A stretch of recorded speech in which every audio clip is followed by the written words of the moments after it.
Also got a picture over on our website. This is from Will Wise out of Sulphur Springs in Hopkins County, just outside of Sulphur Springs.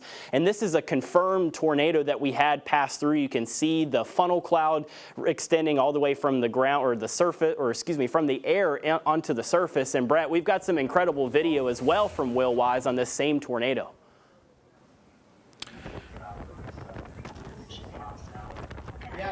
Debris with that, and we were picking up the debris signature off of on our radar. We could see the debris that was showing up. That this would be to the maybe across I-30, close to or on the southwest side of Sulphur Springs.